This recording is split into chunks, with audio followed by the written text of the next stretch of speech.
தேவ வசனத்தை உங்களுக்கு போதித்து உங்களை நடத்தினவர்களை நீங்கள் நினைத்து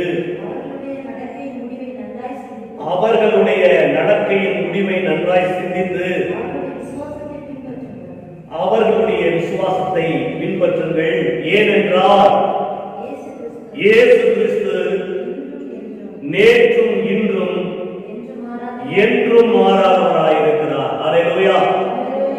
அப்போ வேத வசனங்கள் ஆரம்ப நாட்களிலிருந்து ஆதியாகமத்திலிருந்து நமக்கு பல்வேறு சத்தியங்களை போதித்துக் கொண்டு வருகிறது. ஒவ்வொருடைய வாழ்க்கையில் ஏற்பட்ட பிரச்சனைகளையும் அது சொல்லுகிறது, அவர்களுடைய முடிவையும் சொல்லுகிறது, அவர்களுடைய முடிவு எவ்விதமாய் அமைந்தது என்பதையும் சொல்லுகிறது. எந்தவித ஒரு ஒளிவு மறைவும் இல்லாதபடி உள்ளதை உள்ளபடியே அவருடைய வாழ்க்கையின் காரியங்களை சித்தரித்து வைத்திருக்கிற வேதவசனம் நம்முடைய கையிலே இருக்கிறது. எனவே இயேசு கிறிஸ்து நேற்றும் இன்றும் என்றும் மாறாதவராய் இருக்கிறார் என்பது நமக்கு எப்படி தெரியும் என்று சொன்னால், நமக்கு முன்பாக நடந்தவர்களின் வாழ்க்கையிலே அவர்கள் கொண்டிருந்த விசுவாசமானது அவர்களுக்கு எப்பேற்பட்ட முடிவை கொடுத்தது என்பதுதான். அல்லேலூயா. அவர்களுக்கு அது நல்ல முடிவை கொடுத்ததானால் அதே விசுவாசத்தை பின்பற்றுகிற உங்களுக்கும் அது என்ன பண்ணும்? நல்ல முடிவை கொடுக்கும். ஆமென். அல்லேலூயா. இப்ப பாருங்க, இப்போ நம்ம முடிவு எப்படி இருக்கிறது, அடுத்தவங்களுடைய முடிவை பார்க்கும்போது தெரியும். அவங்களுக்கு அந்த ரிசல்ட் வந்துச்சுன்னா நமக்கும் அந்த ரிசல்ட் வரும். தீர்வு காண்பேன்னு சொல்லி சில கணக்குகள் கூட சொல்லுவாங்க. சில இடங்கள்ல அவங்க என்ன பண்ணுவாங்கன்னா கணக்கு கொடுத்துட்டு விடையை கேட்பாங்க. சில நேரத்தில் விடையை நம்ம கொடுத்துட்டு அதுக்கான கணக்கை அவங்க போட சொல்லுவாங்க. இந்த கிராஃப்லாம் வரையும் போது விடையை கொடுத்துருவாங்க. இதற்கான என்ன செய்யணும், நம்ம அந்த வரையணும். ஆன்சர் இப்படிதான் இருக்கும், அதற்கான வரைவை நாம் அது போல வரையணும். சில நேரங்களில் அவர்கள் அந்த வரைவை கொடுத்துடுவார்கள், விடையை நாம் கூட்டி பெருக்கி கண்டுபிடிக்க வேண்டும். விசுவாச வாழ்க்கை என்பது அப்படிதான். சில நேரங்களில் நமக்கு விடை தெரியும், அதுக்கு தகுந்தாற் போல நம்முடைய வரைவை வரைந்து கொள்ள வேண்டும். சில நேரங்களிலே நமக்கு வரைவு மட்டும்தான் கொடுக்கப்பட்டிருக்கிறது, விடை முடிவிலே வரும். நம்மை பொறுத்த வரைக்கும் புதிய பாட்டில் விடை நமக்கு கொடுக்கப்பட்டிருக்கிறது. விடை என்ன? நித்திய ஜீவன். விடை என்ன? சமாதானம். விடை என்ன? நல்ல ஆசீர்வாதம். விடை என்ன? எல்லாருக்கும் மேல விடுதலை. அப்படின்னா அதுக்கு தகுந்தாற் போல நாம் நம்முடைய அந்த விடையை நாம் வரைந்து கொள்ள வேண்டியது அவசியமாக இருக்கிறது. இப்ப பாருங்க, யோபுவை குறித்து நம்ம பார்க்கும்போது ஒரே வரியில யாக்கோபு தன்னுடைய நிருபத்தில் அவரை குறித்து எழுதி இருக்கிறார். பாருங்க, யாக்கோபின் நிருபம் 5ஆம் அதிகாரம், புதிய ஏற்பாட்டில் யாக்கோபின் நிருபம் 5ஆம் அதிகாரம் 316 பக்கம். யாக்கோபு 5ஆம் அதிகாரம் 10வது வசனம்.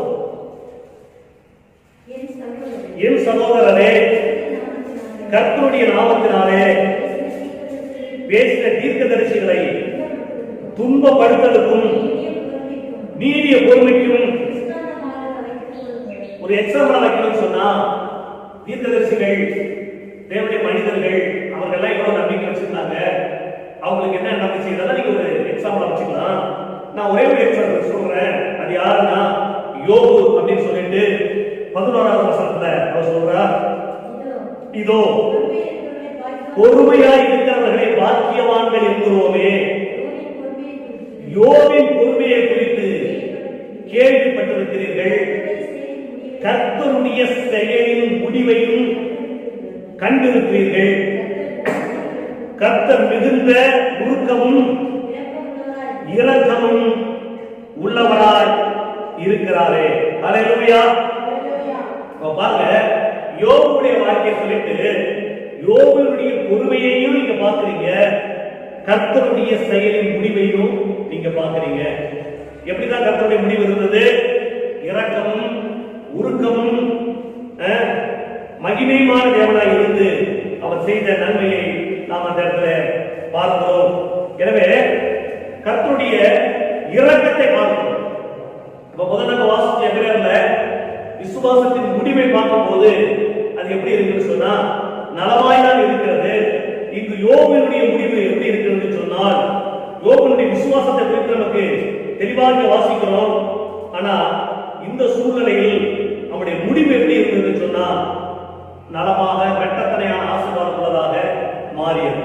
எனவே இந்த நாட்களிலே இந்த பாடுகள் இந்த பிரச்சனைகள் மத்தியில கூட நாம் என்ன செய்ய வேண்டும்? ஆண்டவராகிய இயேசு கிறிஸ்துவை குறித்து நாம் நல்ல விசுவாசம் உடையவர்களாக இருக்க வேண்டும். அல்லேலூயா. சில நேரங்களிலே நமக்கு குழப்பமும் பிரச்சனையும் வரும். இதைத்தான் கேட்டார்கள் யோபுவுடைய நண்பர்கள் திரும்ப திரும்ப கேட்டார்கள், நீ உனக்கு நடக்கிறதெல்லாம் வச்சு பார்க்கும்போது தேவன் உன்னோடு கூட இருக்கிறாரா, இல்ல நீ செஞ்ச பாவத்தின் விளைவுதான் இதெல்லாம் நடக்குதா என்னென்னமோ கேட்கும்போது யோபுவுக்கு சில நேரங்கள்ல பதில் சொல்லவே முடியாமல் போய்விட்டது. ஆனால் சில நேரங்களில் நிதானமாய் பேசினால் என்று வாசிக்கிறோம். ஆனால் அவருடைய நண்பர்கள் அதை விகற்பமாய் பேசினார்கள்.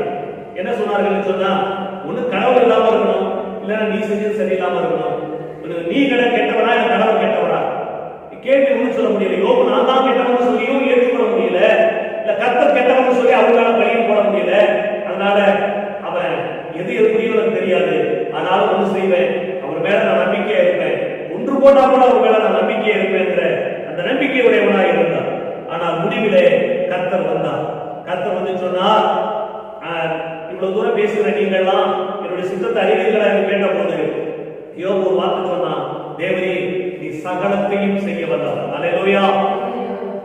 நீர் செய்ய நினைத்தது தடைபடாது என்று அறிந்திருக்கிறேன். அல்லேலூயா. இப்பதான் நம்ம கவனிக்கணும், தேவன் செய்ய நினைத்ததெல்லாம் தடைபடாது அப்படின்னு சொன்னா, தேவன் வியாதியை கொண்டு வர நினைத்தார், அது தடைபடாமல் வந்துருச்சு. கர்த்தர் அழிவை கொண்டு வர நினைத்தார், அது தடைபடாமல் நடந்துருச்சு.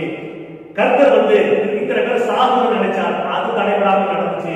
அப்படிங்கிற அர்த்தத்தை அவங்க எடுக்கக்கூடாது. தேவரீர் செய்ய நினைத்ததுன்னா இது அல்ல. தேவரீர் செய்ய நினைத்தது எதுன்னா, இப்படி அழிவு வருகிற நேரத்திலே காப்பாற்றுவது. அடைமுறையா அழிவு வருகிற நேரத்தில் காப்பாற்றுகிற ஒரு வேலையை செய்ய நினைத்திருக்கிறாரே, அதை யாரும் தடுக்க முடியாது. அதை காப்பாற்றுவோம். பாருங்க, உலக தோற்றம் முதல் தேவனுக்கு தம்முடைய செயல்கள் எல்லாம் தெரிந்திருக்கிறது என்று வேதம் சொல்கிறது. நல்லா கவனிக்கிறோம். அப்போஸ்தலர் நடவடிக்கையில உலக தோற்றத்துக்கு முன்பாக தேவனுக்கு அவர் என்ன செய்ய போகிறார் என்ற செயல்கள் எல்லாம் தெரிந்திருக்கிறது. பாருங்க, அப்போஸ்தலர் 15ஆம் அதிகாரம் 18ஆம் வசனம். அப்போஸ்தலர் 15:18. உலக தோற்றம் முதல் தேவனுக்கு தம்முடைய கிரியைகள் எல்லாம் தெரிந்திருக்கிறது. உலக தோற்றத்துக்கு முன்னாடியே தேவனுக்கு அவருடைய செயல்கள் எல்லாம் தெரிந்திருக்கிறது. அப்படின்னா இப்ப நடக்கிறது எல்லாம் தெரிஞ்சிருக்குதானே அப்படின்னு அர்த்தம் கிடையாது. இது எல்லாம் அவருக்கு எல்லாம் தெரியும். ஆனா இங்க வேதம் தெளிவா சொல்றது, அவருடைய செயல்கள் அவருக்கு தெரிந்திருக்கிறது. அவருடைய செயல்களுக்கு அவருக்கு தெரிந்திருக்குன்னு சொன்னா, இப்ப நம்ம ஒரு பக்கம் நம்ம செயல்பட்டு கொண்டிருக்கிறோம். இயற்கையை ரெடி பண்ணி அதை ஒரு விதமா விட்டார், அது ஒரு விதமா செயல்பட்டு கொண்டிருக்கிறது. அதுல மனிதனை வைத்தால் மனிதன் ஒரு விதமாய் செயல்பட்டு கொண்டிருக்கிறான். இதுல பிசாசின் ஆவிகள் அது ஒரு விதமாய் செயல்பட்டு கொண்டிருக்கிறது. இவைகள் அத்தனை இருந்தாலும் அவர் என்ன செய்யணும்னு நினைச்சாரோ அது அவருக்கு தெரிஞ்சிருக்கு. அது என்ன செய்ய நினைச்சார், உலகத்தோடுபடி அவங்க என்ன செய்ய நினைச்சார் அப்படின்னா, உலகத்தோடு முன்னதாகவே சிலுவையில மறித்து அடக்கம் பண்ணப்பட்டு இந்த ஜனங்களுக்கு ஜீவனை கொடுக்க வேண்டும் என்று அவர் நினைத்தார். அந்த காரியம் அவருக்கு தெளிவாக தெரிந்திருந்தது. அதை இந்த பூமியிலே செய்து உலகத்தோடுக்கு முன்பே அழிக்கப்பட்ட ஆட்டுக்குட்டியாக இந்த பூமிக்கு மறித்து அடக்கம் பண்ணப்பட்டு தம்முடைய சித்தத்தை செய்து அதன் மூலமாய் ஜனங்களை ரட்சிக்க அவருக்கு பிரியமாயிற்று. அல்லேலூயா. அப்போ விதிங்கிறது வேற, இப்படி நடந்தால் சரிப்படுத்துற என்னுடைய வேலை வேற, என்னுடைய பங்கு என்ன என்பது தெளிவாக இருந்தார். நான் இதைத்தான் செய்ய போகிறேன் அவருக்கு நல்லா தெரிஞ்சிருந்தது. அதனாலதான் அவர் எல்லாம் செய்தார். ஆனா இப்படிப்பட்ட தேவனுக்கு சில விஷயங்கள் ரகசியமாக வைக்கவும் தெரிந்திருக்கிறது. ஏன்னு சொன்னா அதுதான் தெய்வீக செயல் சொல்றோம். குறிப்பா ஆண்டவராகிய இயேசு கிறிஸ்துவை குறித்த வரைக்கும் அவர் இந்த பூமியில பிறந்து தன்னுடைய முழு சித்தத்தை தேவனுக்கு செய்து அவர் மரித்து அடக்கம் பண்ணப்பட்டு உயிர்த்தெழுதல் வரைக்கும் அவருக்கு தெளிவா தெரிந்திருந்தது. அதை அடிக்கடி சொல்லிட்டே இருந்தார். இயேசு திரும்ப திரும்ப தன்னுடைய சீஷர்களுக்கு சொன்னாரு, மற்றொரு இடத்துல எல்லாம் அதை சொல்லிதான் அவர் வாழ்ந்து கொண்டிருந்தார். ஆனால் அவர் பரமேறும் வேலை வந்த பிறகு அவர் எடுத்துக் கொடுக்கிற நேரம் வரும்போது எல்லாரும் கேட்டார்கள், நான் திரும்பவும் வருவேன், நீங்க போய் உங்க சித்தத்தை செய்யுங்கன்னு சொல்லும் போது அவர்கள் எல்லாம் கேட்டாங்க, ஆண்டவரே இக்காலத்திலேயா இதெல்லாம் நீ செய்ய போகிறீர்கள் என்று அவர்கள் கேட்டாங்க. அப்போஸ்தலர் 1ஆம் அதிகாரம் 6ஆம் வசனம் 1:6. அப்பொழுது கூடி வந்தவர்கள் அவரை நோக்கி, ஆண்டவரே இக்காலத்திலே ராஜ்யத்தை இஸ்ரவேலுக்கு திரும்ப கொடுப்பீர் என்று கேட்டார்கள். பிதாவானவர் தம்முடைய ஆசனத்தினாலே வைத்திருக்கிற காலங்களையும் வேலைகளையும் அறிந்திருக்கிற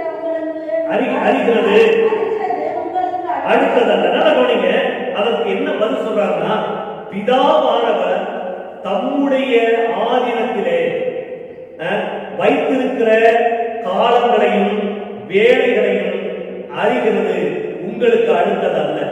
இதெல்லாம் நீங்க அறிந்து கொள்ள வேண்டிய அவசியம் இல்லை. அது உங்களுக்கு பிரச்சனை இல்லை. உங்களுடைய பிரச்சனை என்னன்னா, தேவன் செய்ய சொல்லுகிறதை செய்து அவருடைய மேல் நம்பிக்கை வைத்து அந்த வாழ்வை வாழ்ந்து கொண்டே இருங்கள். இந்த காரியத்தை நீங்கள் செய்ய போவதில்லை, பிதா செய்ய போகிறது. அதாவது இயேசு கிறிஸ்து பூமிக்கு வந்தது நம்ம எதாவது செஞ்சா வந்தார்? ஒன்றும் செய்யல. அவராகவே தேவனுடைய திட்டத்தின் பிரகாரம் காலம் நிறைவேறின போது ஸ்திரீ நடந்து பிறந்தவரும் அப்படின்னா கலாத்தியர் 3ஆம் அதிகாரத்தில் வாசிக்கிறோம். காலம் நிறைவேறிச்சு, இயேசுவானவர் பிறந்தார். அப்போ வருகை எப்படி இருக்கும்? காலம் நிறைவேறினா நிச்சயமா வருகாத மாதிரி இருக்கும். ஆனா அந்த நிறைவேறின காலம் எப்படி இருக்கும்? அதுக்கு சில எக்ஸாம்பிள் இருக்கு. ஆனா அதை நம்ம கூட்டவோ குறைக்கவோ முடிய போறதில்ல. அதை குறித்து அறிந்து கொண்டு அதை குறைத்து கொண்டு இருக்க வேண்டியது நம்முடைய வேலை அல்ல. நம்முடைய வேலை எல்லாம் என்னன்னா, தேவன் நமக்கு கொடுத்திருக்கிற நித்திய ஜீவ வாழ்வை மகிழ்ச்சியோடு வாழ வேண்டியதுதான். அல்லேலூயா. இங்க பாருங்க, ஆதீனம் அப்படிங்கிறது முன்கூட்டியே வைத்த காலம். அடுத்தபடி காலங்கள் அப்படிங்கிறது வருஷங்களை குறிக்கிறது. வேலை அப்படிங்கிறது இந்த சீசனை குறிக்கிறது. இப்பொழுது நடந்து கொண்டிருக்கிற சம்பவங்களை குறிக்கிறது. இப்படி தேவன் ஆதீனத்தில் வைத்த காலங்களையும் வேலைகளையும் சூழ்நிலைகளையும் நம்மால் அறிய முடியாது. ஆனாலும் கூட இவைகளை குறித்து நாம் குறைத்துக் கொண்டிருக்கிறார்கள். தேவன் நமக்கு என்ன சொல்லியிருக்கிறார் அப்படின்னு பார்த்தா, அடுத்த வருஷம் சொல்லியிருக்கிறது, பரிசுத்தாவின் எடுத்து வரும்போது நீங்கள் பலனடைந்து எருசலேமிலும் யூதேயா முழுவதிலும் சமாரியாவிலும் பூமியின் கடைசி வரையிலும் எனக்கு சாட்சிகளாய் இருப்பீர்கள் என்றார். இதைத்தான் நம்மிடத்தில் தேவன் செய்ய சொன்னார்.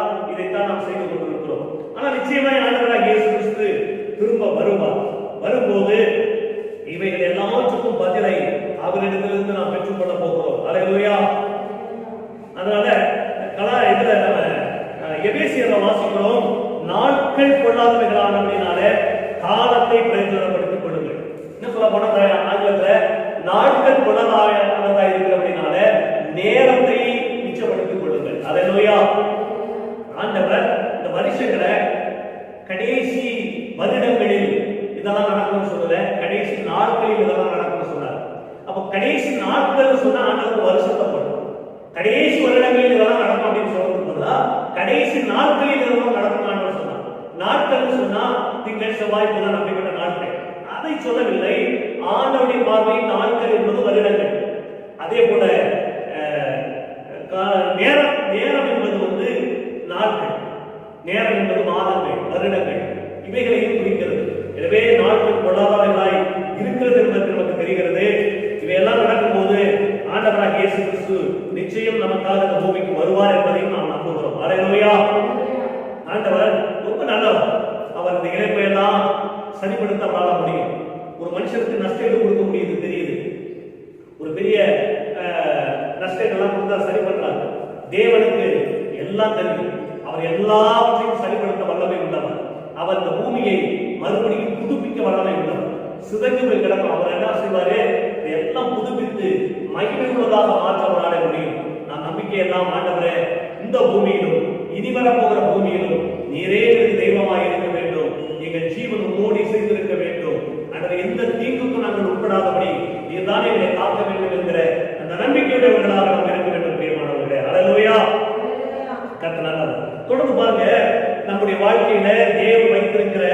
திட்டத்தை நாம் அறிய வேண்டும் என்று சொன்னால் அவரோடு கூட சேர்ந்து நடக்கிற அந்த அனுபவத்துக்குள்ளே நாம் வர வேண்டும். திரும்ப திரும்பவும் கூட இந்த பூமியில தேவனுடைய செயல்கள் பல முறை நடந்திருக்கிறது. இதுதான் என்று நம்மளால் நிதானிக்க முடியாது. பல காலகட்டங்களிலே பல்வேறு சூழ்நிலைகள் திரும்ப திரும்ப நடந்திருக்கிறதை நாம் அந்த பூமியில பார்க்கிறோம். கர்த்தர் மறுபடியும் காலங்களையும் நேரங்களையும் வருடங்களையும் நீட்டி கொடுத்திருக்கிறார். தேவனுடைய பொறுமை இறக்கத்தில் ஐஸ்வர்யம் உள்ளவர். மறுபடியும் நீட்டி கொடுத்து அவர் அந்த காரியங்களை எல்லாம் செய்ய அவர் போதுமானவராக இருக்கிறார் என்பது நமக்கு தெரிகிறது. எனவே இந்த நாளிலும் கூட நமக்காக தேவன் வைத்திருக்கிற இந்த வாழ்வை நாம் மகிழ்ச்சியோடு வாழ வேண்டும் என்று சொன்னால் இந்த நாட்களில் நமக்கு அதிக விசுவாசம் தேவைப்படுகிறது. அல்லேலூயா. எப்போது இருக்கிற விசுவாசம் நமக்கு இந்த பூமியில எல்லாத்தையும் சரிப்படுத்துவதற்கு போதுமானதாக இருக்குன்னு சொன்னா இந்த கடினமான சூழலை கடந்து போவதற்கான விசுவாசம் நமக்கு சில நேரங்களிலே ரொம்ப தேவைப்படுகிறது.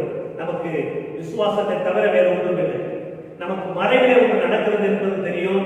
ஆனால் அதை தேவன் நமக்கு நன்மையாக செய்வார் என்றது நாம் நடக்கிறோம். இந்த ரோமர்ல 8ஆம் அதிகாரம் நமக்கு தெரியும். ரோமர் புத்தகத்தில் 8ஆம் அதிகாரத்துல நமக்கு நடக்கிறவர்களுக்கு நன்மைக்கு எதுவாக நடக்கிறது என்று அறிந்திருக்கிறோம் என்று எழுதியிருக்கிறது அல்லவா? 8:28 அன்றியும் அவருடைய தீர்மானத்தின்படி அழைக்கப்பட்டவர்களாய் தேவனிடத்தில் அன்பு கூறுகிறவர்களுக்கு சகலமும் நன்மைக்கு ஏதுவாக நடக்கிறது என்று அறிந்திருக்கிறோம் என்று வாசிக்கிறோம். அல்லேலூயா. அதாவது இது இன்னும் சில மொழிபெயர்ப்புகளில் சகலத்தையும் தேவன் நன்மைக்கான விதத்தில் மாற்றி அமைக்கிறார் என்பதை அறிந்திருக்கிறோம். ஆமென். சகலத்தையும் தேவன் நன்மைக்கான விதத்தில் மாற்றி அமைத்து விடுகிற தெய்வமாய் இருக்கிறார் என்பதை நாம் அறிந்திருக்கிறோம். ஏன்னா நாம் அவருக்கு அன்பு கூறுகிறோம், அவருடைய கற்பனைகளை நாம் கை கொள்கிறோம். நமக்கு வேற ஒன்றும் செய்ய முடியாது. இதுக்கு மேல நம்மளால ஒன்றும் செய்வதற்கு இல்லை. நம்ம மனிதர்கள் நம்மால விசுவாசிக்க முடியும், நம்மால அவருடைய வாக்குத்தத்தங்களை நம்ப முடியும், ஜெபிக்க முடியும், அவரை சார்ந்து கொள்ள முடியும். இதற்கு மேல நம்மளால ஒன்றும் செய்ய முடியாது என்பதை அவரும் அறிவார், நாமும் அறிவோம். ஆனாலும் கூட நமக்கு வருகிற அந்த தீமையை கூட நன்மைக்கு ஏதுவான விதமாய் மாற்றி அமைப்பார் என்று நாம் அறிந்திருக்கிறோம். அல்லேலூயா. இப்போ இந்த வியாதிகளின் காரியங்கள் வரும்போது இது மித்தமாய் பெரிய நன்மையை ஆண்டவர் இந்த பூமியிலே கொண்டு வர முடியும். இந்த ஒரு வியாதி வந்தது நிமித்தமாக பல வியாதிகளை ஆண்டவர் இந்த பூமியிலிருந்து ஒழிக்க முடியும். அதற்கு ஒரு வியாதி வந்தது நிமித்தமாய் பல நன்மைகளை இந்த பூமியில் அவரால் உருவாக்க முடியும். ஆண்டவர் எப்பொழுதுமே தன்னுடைய செயல்களை லாபமாக முடிக்கிறார். ஆமென். அல்லேலூயா. அவர் எப்பொழுதுமே லாபங்களை தான் நமக்கு கொடுக்கிறாரே தவிர நஷ்டங்களை கொடுக்கிற தேவன் அல்ல. அவருடைய முடிவு லாபம் அப்படிதான் முடியும். எல்லாருமே போட்டு முதல்ல லாபம் போட்டு எழுதுவாங்க. கணக்குல எழுதும்போது முதல்ல லாபம் அப்படிங்கிறது கூட குறியீடு போடுவாங்க, போட்டு கணக்கு எழுதுவாங்க. முடிவு குறிக்கும் போது கடன் பற்றாக்குறை இல்லைன்னா சரி கட்டப்படும். ஆனா ஆண்டவர் அப்படி இல்லை. முதல்ல தொடங்கும் போது ஒன்றுமே இல்லை, ஜீரோ அப்படின்னு தான் போட்டு ஆரம்பிக்கிறார். ஆதியிலே ஒன்றும் இல்லாது இருந்தது அப்படிதான் ஆரம்பிக்கிறார். அதுக்கப்புறம் முடிவில் வரும்போது மகிமையாக எல்லாவற்றையும் மாற்றி முடிக்க போகிறார். அதில் நாமும் நீங்களும் இருக்க போகிறோம் என்பது நமக்கு கிடைத்த பாக்கியம். இப்போது கூட தேவன் இந்த முடிவை நம்ம நோக்கி பார்க்கும் போது இயேசு கிறிஸ்து மாறாதவராய் இருக்கிறார் என்பது அப்போதான் நமக்கு தெரிகிறது. ஒவ்வொருடைய முடிவை நம்ம பார்க்கிறோம். அந்த காலகட்டங்களில் அவர் மாறாதவராய் இருந்து பல நன்மைகளை செய்திருக்கிறார். எனவே நமக்கு ஒரு நம்பிக்கை இருக்கிறது, நம்முடைய முடிவு நன்மையாக இருக்கும். அல்லேலூயா. அவ்வளவுதான். இதுக்கு மேல நம்ம ஒன்னும் யோசிப்பதற்கு இல்லை. தேவனுடைய முடிவு, தேவனுடைய ஜனங்களுக்கான முடிவு சமாதானம், தேவனுடைய பிள்ளைகளுக்கான முடிவு நன்மை. தேவனுடைய சித்தம் என்பது இந்த பூமியிலே சமாதானம் முடியும். ஒரு கலகத்தை கொண்டு வந்து முடிச்சா நல்லா இருக்காது, ஒரு அடிமையை கொண்டு வந்து முடிச்சா நல்லா இருக்காது. எப்போதுமே முடிவு என்பது ஒரு சுகத்தில் முடிய வேண்டும், ஒரு ஆசீர்வாதத்தில் முடிய வேண்டும். கர்த்தர் அதைத்தான் எதிர்பார்த்து கொண்டிருக்கிறார். நம்முடைய வெளிப்படுத்த விசேஷத்துல எப்படி பைபிள் முடியுதுன்னா இயேசுவின் தலையில ராஜகிரியில வைக்கப்படுகிறது, அதோடு முடிகிறது. எப்படி ஆரம்பிக்கிறது பைபிள் சொன்னா ஆதாமின் தலையில் இருந்து கிரீடம் கலட்டப்படுகிறது, அப்படிதான் ஆரம்பிக்குது. ஆனால் முடிவில் எப்படி வருகிறது சொன்னால் அந்த கிரீடம் அவர் மேலே வைக்கப்படுகிறது. அவருடைய பிள்ளைகள் அத்தனை பேரும் சூட்டப்படுகிறார்கள். இப்படித்தான் முடிகிறது. இந்த அற்புதமான முடிவை தான் எதிர்பார்த்திருக்கிறோம். இந்த முடிவு தேவன் நம்முடைய வாழ்க்கையில இன்னும் நன்மைகளை கிருபைகளை தந்து நம்மை ஆசீர்வதிப்பாரா. ஒரு விஷயம் நாம் கண்களை மூடி ஜெபிக்கலாம். தேவனே, எங்களுக்கு ஒன்றும் தெரியாத ராஜா, நாங்கள் நம்பி இருக்கிறதெல்லாம் உடைய கிருபையை தான். ஒன்று தெரியும், எபிரேயர் 13:8 பிரகாரமாக இயேசு கிறிஸ்து நேற்றும் இன்றும் நாளையும் மாறாதவராய் இருக்கிறார் என்று நாங்கள் நம்பியிருக்கிறோம். அதை நாங்கள் விசுவாசிக்கிறோம். ஆண்டவரே, மாறாமல் இருக்கிற ஒருவர் தன்னுடைய குணத்திலே, செயலிலே, தன்மையிலே மாறாதவராய் இருக்கிற தெய்வம் உலக தோற்றத்துக்கு முன்பே உம்முடைய செயலை ஆண்டவரே பார்த்து அறிந்திருக்கிறபடி நான் உங்களுக்கு ஸ்தோத்திரம் கர்த்தாவே. ஹல்லேலூயா. கர்த்தாவுக்கு நன்றி சொல்லுகிறோம் என்று சொல்லி கர்த்தர் ஸ்தோத்திரம் பண்ணுவோமா? நன்றி ஆண்டவரே, நன்றி ஆண்டவரே, நன்றி ஆண்டவரே. சகலமும் அறிந்த தேவனாய் இருக்கிறீர், சகலத்தையும் உடையவராய் இருக்கிறீர், எங்களுக்காக யாவும் செய்யக்கூடியவராய் இருக்கிறீரப்பா. ஆண்டவரே, ஸ்தோத்திரிக்கிறோம் கர்த்தாவே, ஸ்தோத்திரிக்கிறோம் கர்த்தாவே. நீ மாறாத தேவன் என்பதை நாங்கள் அறிந்திருக்கிறோம். எங்கள் வாழ்க்கையிலேயும் இந்த பூமியிலேயும் நீ செய்ய போகிற காரியங்களில் மிகுதியாய் இருக்கிறது. நிச்சயமாய் முடிவு சமாதானம், நிச்சயமாய் முடிவு லாபம், நிச்சயமாக முடிவு நன்மையாய் அமைய போகிறது என்று விசுவாசிக்கிறோம் அப்பா. அதன் பிரகாரம் எங்கள் வாழ்க்கையில நீ செய்ய போகிற நன்மைகளுக்காக உமக்கு நன்றி சொல்லுகிறோம். அப்பப்படே இந்த நாட்களிலே அப்பா, இந்த லாக்டவுன் வீடுல ஜனங்கள் சிக்கி தவித்துக் கொண்டிருக்கிறதை பார்க்கிறோம். மக்கள் மரண ஓடங்களில் சிக்கிக் கொண்டிருக்கிறார்கள். என் தேவனையே காக்க வேண்டும் என்ற தகப்பனே, அப்பா நீ ஒருவரே ஜனங்களுக்கு பரிகாரி, நீ ஒருவர்தான் அந்த மரணங்களுக்கெல்லாம் ஒரு முற்றுப்புள்ளி வைக்க வேண்டும் ஐயா. தேசம் பல்வேறு சூழ்நிலையில் சீர்கெட்டு போய்விட்டது ஐயா. நாங்கள் எல்லாரும் மனிதர்கள் என்பதை அறிந்து கொண்டோம். பலத்தினாலும் அல்ல, பராக்கிரமத்தினாலும் அல்ல, என் தேவனுடைய ஆவி ஒன்று இந்த பூமியில் கிரியை செய்தால் ஒழிய அந்த மிச்சம் இருக்கிறதை காப்பாற்ற முடியுமா என்ற சந்தேகத்தை நாங்கள் எடுத்துக் கொண்டிருக்கிறோம். தேவனையே காத்துக் கொள்ளும். எல்லாம் மறுபடியும் மீட்பியும் தேசத்தை மறுபடியும் அந்த கட்டி எழுப்பும். கர்த்தாவே, கட்டாராகி கட்டுவோரின் பிரயாசம் எல்லாம் விருது என்பது ஆண்டவரே எங்களுக்கு இப்பொழுது கிடைக்கின்றதப்பா. நீதான் கட்டி எழுப்ப வேண்டும். நீ காக்காவிட்டால் நகரத்தை வேற ஒருவரால் காக்க முடியாது என்பது எங்களுக்கு தெரிந்துவிட்டது. என் தேவனை நீர் காக்க வேண்டும் என்று நாங்கள் செபிக்கிற கர்த்தாவே, இந்த இரக்கத்த சபையை, குடும்பங்களை, தேசத்தை என் தேவன் கட்டி காக்க முடியாது. ஆண்டவரே, ஒரு ஆண்டவரே சோதனை கர்த்தாவே, புறமும் பின்பைக்கு போவதில்லை என்று ஆண்டவரே நீ எப்படி மோசையோடு சொன்னீரோ அதுபோல ரட்சிக்கப்பட்ட ஆத்மாக்களில் ஒருவரும் இது நிமித்தம் சோர்ந்து போகாத கூடி நான் செபிக்கிற கர்த்தாவே, ஒருவருடைய இருதயமும் கலங்க வேண்டாம். ஆண்டவரே அப்பா ஸ்தோத்திரம். தாவீது எழுதி வந்து என்று சொன்னான், இந்த கோலியாத்துக்காக நீங்கள் பயப்படாதீர்கள், உங்களுடைய ஒருவருடைய இருதயமும் கலங்க வேண்டாம். கர்த்தர் என் பேரில் இருக்கிறார், நான் போய் அவனோடு யுத்தம் செய்து அவனை மேற்கொண்டு நான் ஜெயத்தை கொடுப்பேன் என்று சொன்னது போல கோலியாத்தா என்று கொண்டிருக்கிற இந்த கொரோனா வியாதியை எங்கள் தாவீதின் குமாரனாகிய இயேசுவை யுத்தத்துக்கு அனுப்புகிறோம். அவர் முன்னே சென்று இந்த வியாதி அழித்து போடுவாராக. இந்த கிருபையினாலே எங்களை மீட்டுக்கொள்ளும், தேசத்தை மீட்டுக்கொள்ளும். அந்த கிருபைகளை ஆசீர்வதிக்கட்டும். வியாதி மாத்திரமல்ல, வறுமை நாளும் ஜனங்கள் சென்று கொண்டிருக்கிறார்கள், மடிந்து கொண்டிருக்கிறார்கள். எல்லாவற்றுக்கும் ஒரு தீர்வை உண்டு பண்ணுங்கப்பா. அரசாங்கம் தலைவர்களுக்கு எது முக்கியம் என்பதை பேசுங்கப்பா. அந்த நேரத்தில் எதை செய்ய வேண்டிய ஞானத்தை கொடுங்கப்பா. தேவையில்லாத தூக்கி பிடித்துக் கொண்டு அந்தவரே மக்களினுடைய உயிரோடு விளையாடி கொண்டிருந்தார்களபடி அவர்களுக்கு நல்ல ஆவியை தந்தவர்களை தேசத்தை நடத்தக்கூடிய பொறுப்பு அவர்கள் கையில் இருக்கிறபடினாலே, அவர்கள் உங்களுக்கு முன்பாக வந்து கணக்கு கொடுக்க வேண்டியவர்களாக இருக்கிறபடினாலே, அந்தவரே நாங்கள் நிர்வாகிக்க வேண்டிய காரியங்களை நேர்த்தியாக நிர்வாகிக்க கர்த்தர் கிருபை செய்கிறார்.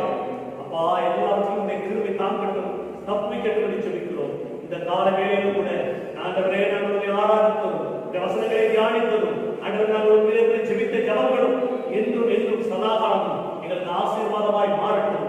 இந்த தேவன் சதா வளர்ந்து உள்ள தேவன் மரண பரியந்தம் எங்களை நடத்துவார் என்ற நம்பிக்கையோடு கூட நாங்கள் இவையெல்லாம் கரங்களில் ஒப்புக்கொடுக்கிறோம்.